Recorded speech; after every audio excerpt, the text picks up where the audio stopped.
मुजफ्फरनगर में फंसा बीजेपी का गेम। बालियान के लिए मुश्किल हुआ चुनाव। ठाकुरों का गुस्सा पड़ रहा भारी।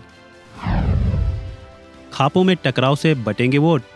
लोकसभा चुनाव के पहले फेज की 102 सीटों पर 19 अप्रैल को वोटिंग होने वाली है।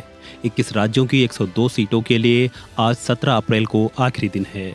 लोकसभा चुनाव के पहले राउंड में पश्चिमी उत्तर प्रदेश की 8 सीटों पर मतदान होना है, जिनमें से मुजफ्फरनगर की सीट को लेकर काफी चर्चा बनी हुई है। पहले चरण में यूपी की 8 सीटों में से सबसे ज्यादा खास मुजफ्फरनगर की सीट मानी जा रही है, क्योंकि यह सीट चौधरी चरण सिंह के परिवार से कनेक्शन रखती है और यहाँ जाट समाज का बड़ा संख्या बल है। इस बार यहाँ बेहद ही दिलचस्प मुकाबला रहने वाला है, क्योंकि मोदी सरकार में मंत्री संजीव बालियान यहाँ से तीसरी बार चुनाव लड़ रहे हैं। वहीं बसपा ने दारा सिंह प्रजापत को मैदान में उतारा है, तो इसके साथ ही सपा से हरेंद्र मलिक उतरे हैं, जिसके चलते कहा जा रहा है कि यहाँ इस बार कड़ी लड़ाई को देखने को मिल सकती है। लेकिन कहा जा रहा है कि इस बार यहाँ संजीव बालियान के लिए बड़ी मुश्किल रहने वाली है। बालियान के लिए बड़ी मुश्किल यह रहने वाली है कि बीजेपी के अंदर ही अंतर्कलह की स्थिति है। साथ ही ठाकुरों की नाराजगी भी बड़ी चिंता है। भले ही आरएलडी चीफ जयंत चौधरी उनके साथ हों, लेकिन इस बार मुकाबला कठिन माना जा रहा है। कहा जा रहा है कि सरधना से पूर्व विधायक संगीत सोम भी उनसे नाराज चल रहे हैं, क्योंकि उनका मानना है कि 2022 के विधानसभा चुनाव में उनके विधायक न बनने के पीछे संजीव बालियान का बड़ा हाथ रहा। बालियान के चलते जाट वोट नहीं मिले, जिसके चलते संगीत सोम हार गए।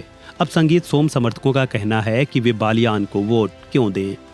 हालांकि बीजेपी नेतृत्व ने कोशिश की है कि दोनों में सुलह करा ली जाए। रिपोर्ट्स की माने तो खुद सीएम योगी आदित्यनाथ ने बालियान और संगीत सोम की मीटिंग ली थी, फिर भी संगीत सोम के तेवर नरम नहीं पड़ रहे हैं। इसके अलावा लगातार ठाकुरों की पंचायतें हो रही हैं, जिनमें भाजपा के विरोध के भी ऐलान किए जा रहे हैं। इसके साथ ही बालियान के लिए एक मुश्किल यह भी है कि सपा ने भी जाट कैंडिडेट हरेंद्र मलिक को मैदान में उतारा है, जिनको लेकर कहा जा रहा है कि वह भी जाट वोटों के एक बड़े हिस्से में सेंध लगाएंगे।